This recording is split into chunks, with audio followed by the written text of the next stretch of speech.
पक्का पता था कि कितनी देर में पुलिस आ सकती उतनी जगह में। कुछ कैमरे भी लगा रखे थे रिकॉर्ड? नहीं, कुछ भी नहीं थे। सबसे मेरे को वो लगा था वो भेड़ वाला, क्योंकि भेड़ वाले ने फोटो के लिए किसी से नहीं पूछा। आप पूछेंगे ना सर, आप आए कैमरा लेके मेरे से पूछोगे ना कि आप बोलोगे कि नहीं बोलोगे, क्वेश्चन करोगे ना। अपन मेघदूत भी जाते तो पक्षी लेके आता, बोले ये लो पक्षी से साथ फोटो खींचा लो, बोलते ना। मेरे वहाँ पे खरगोश, मेरा मोबाइल यदि आता ना, मेरे मिस्टर का मोबाइल वहाँ से मिला नहीं मुझे, जबरदस्ती उसने ऐसा बोला डाला, बोले सर कुछ भी दे देना, यहाँ फोटो खींची उसने, बोले। और वो आदमी को भी बोल रहा उसकी भाषा में कि इसकी एक और फोटो खींच, सिंगल खींच तो मेरे को पैसा देगा। वो व्यक्ति कमाने के लिए नहीं आया था भेड़ वाला, वो कुछ तो था उसके साथ में, वो भेड़ वाला ही। क्योंकि मेरे को जब होश आया ना और मिलिट्री आई, उसके बीच में जब वो फोटो खींच के चले गए ना, मैं वापस लेट गई कि ये फिर, क्योंकि उसमें से एक ने मेरे को शायद देखा था। चारों तरफ बस गोली मार की आवाज, गोली सिर्फ धस धस की आवाज। सर कितनी जासे आपने देख ली थी जब आप लौट गए थे? मेरे पीछे 5 थी सर, वो 7 में से एक भी नहीं बचा था सर। जो मेरे साथ 7 जने थे ना, वो एक भी जिंदा नहीं था मेरे को छोड़ के, क्योंकि उस समय पुलिस वाले ने मेरे को ही वो जो गाड़ी है ना उससे पहुंचाया था। वो भी बच्चा मेरे बेटे के बराबर था, जो वो गाड़ी इतनी खतरनाक गाड़ी चला रहा था ना वो। अच्छा, टारगेट एक था, सिर्फ एक ही धर्म के लोगों को पूछ के मार रहे थे कि कलमा नहीं पढ़ना होता सीधा गोली मार दो? सर वो जो शादी वाले आप बोलो ना, कलमा वाले। हाँ। तो अच्छा एक बात बताओ, उस बच्चे ने तो कलमा भी पढ़ी थी जिसकी शादी 16 तारीख को हुई थी। अच्छा, उन्होंने कलमा पढ़ी थी उसने तो। क्योंकि नेवी में था, वहाँ सब कुछ सिखाया जाता है। कलमा पढ़ी, उसके बाद उसने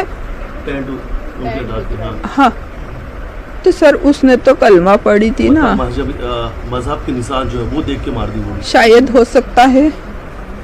मैं धर्म के विरुद्ध तो कुछ भी नहीं बोलूँगी सर, पर मेरे मिस्टर ने तो बोला मैं क्रिश्चियन हूँ, मैं ईसाई हूँ, मेरे को कलमा नहीं आती और मैं कलमा नहीं पढ़ सकता। अच्छा, एक वीडियो में आवाज आ रही मेरे पति को बचा लो, मेरे पति को बचा लो। मैंने बोला था, क्योंकि मेरे मिस्टर वहीं झाड़ के नीचे पड़े थे, वो खून से थे और मुंह के बल पड़े थे। तभी मैंने बोला था सर कुछ भी करो मेरे मिस्टर को बचा लो, आप मेरे पति को बचा लो और ले चलो इसको। पर शायद वो पुलिस वाले को भी समझ में आ गया था कुछ, क्योंकि उन लोग ने इकट्ठे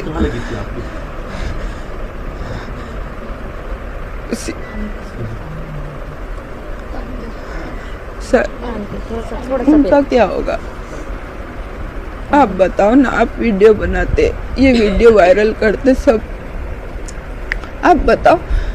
हम वहाँ डल लेक में रुके थे, वहाँ का वीडियो कैसे वायरल हो गया?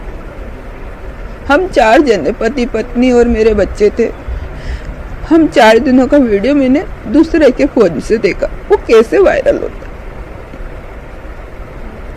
अब आप मेरे को बताओ, आप आए, वो उनका क्या होगा आप बताओ।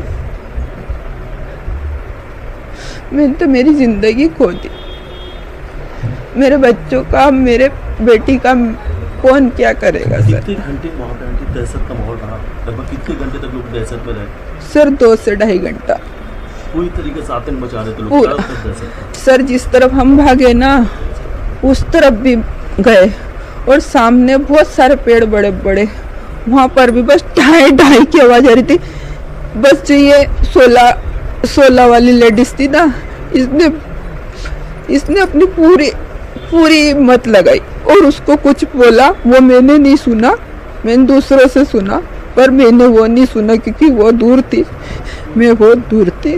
अच्छा, औरतों को नहीं मार रहे थे क्या? औरतों को नहीं मारे थे, पर मेरे पीछे एक औरत ही थी, उसने जींस टॉप पहन रखा था और ऐसा साइड का लाल कलर का बैग था, वो लेडीज ही थी। उसको मार दिया क्योंकि वो कुछ चिल्ला रही थी, और वो 3 महीने की लेडीज जो बच्चा लेके दौड़ रही थी ना सर।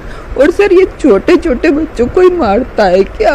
वो उनको गोली नहीं मारी पर, और और जो वो क्या रहता है जी बंदूक का पीछे का वो रहता है ना, क्यों सर क्यों? हम क्या कर रहे थे उनका? हमने कुछ नहीं करा था, बस इतना ही तो मेरे मिस्टर की आखिरी शब्द अभी भी वही बोलते, मैं तो क्रिश्चियन हूँ, मेरे को कलमा पढ़ना नहीं आता। तो उसने क्या गलत बोला सर, झूठ बोला क्या सर? आप बताओ मेरे को। आतंक की घिनौनी तस्वीर लगातार सामने आ रही है। एक तस्वीर वो घिनौनी है आतंकवाद की, तो दूसरी तस्वीर ये हम दिखा रहे हैं जब उनके चेहरे पर ये दर्द है जिन्होंने अपने को खोया है। आज इन क्या चाहती हैं आतंकियों, कौन सी सजा मिलनी चाहिए? सर यदि वो सही होंगे ना, वो सच्ची में यदि उस धर्म के होंगे तो उनको धर्म ही उनका सजा देगा उसको। और जैसे मेरे पति को मारा, उनको दर्द नहीं हुआ। जब आप बताओ, आप किसी को मारोगे, अपन मच्छर को ही मारते ना, तो एक बार देखते उसको, उनको कुछ डर नहीं था। वो आप सोचो कि आप किसी को मार रहे हैं, आप चोट पहुंचा रहे किसी को,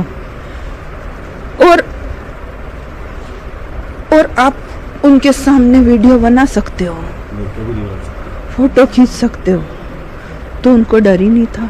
उनको ये सिखाता कौन है?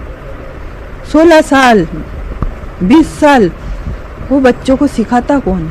सही बात है कि किसने सिखाया इस आगे खून खराबा करो, उसमें कश्मीर की धरती लाल सर करो। एक भी बड़ा नहीं था उसमें, सब बच्चे थे, तीनों के तीनों 30 साल भी मैं ज्यादा बोल रही हूँ। मेरे सामने वो आपका चेहरा मेरे को वो नहीं दिख रहा, मेरे को वो उसका चेहरा दिख रहा है। सर आप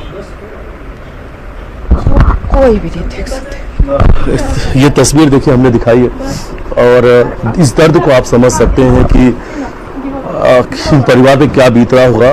लेकिन उस लम्हे को जब भी वो याद कर रही हैं, उनके आंखों में सिर्फ आंसू, एक दर्द है अपनों को खोने का। लेकिन उन्होंने पूरी आतंकी घटनाओं का जिक्र डिटेल में बताया कि आखिर उस दिन पहलगाम में क्या कुछ हुआ था। जी वीडियो जर्नलिस्ट डल्ला साहब, नितेश गुप्ता, न्यूज़ 18। आप वहां पर उनसे बात कर रहे हैं और यकीन मानिए कि यहाँ स्टूडियो में हमारे आंसू नहीं रुक रहे हैं, क्योंकि ये जो तकलीफ है, ये जो दर्द है, ये भारत की आत्मा पर असर हुआ है, जैसा कि प्रधानमंत्री ने भी इसका जिक्र किया था। और यकीनन ये भारत की आत्मा पर इफेक्ट हुआ है, हमला हुआ है, और इसका बदला हर हिंदुस्तानी चाहता है। क्यों प्रशांत? बिल्कुल, हर हिंदुस्तानी चाहता है इस हमले का बदला। और जो सुशील नथानियल की पत्नी, जिन्होंने वो पूरा घटनाक्रम अपनी आंखों से देखा, न्यूज़ 18 के कैमरे पर उन्होंने एक एक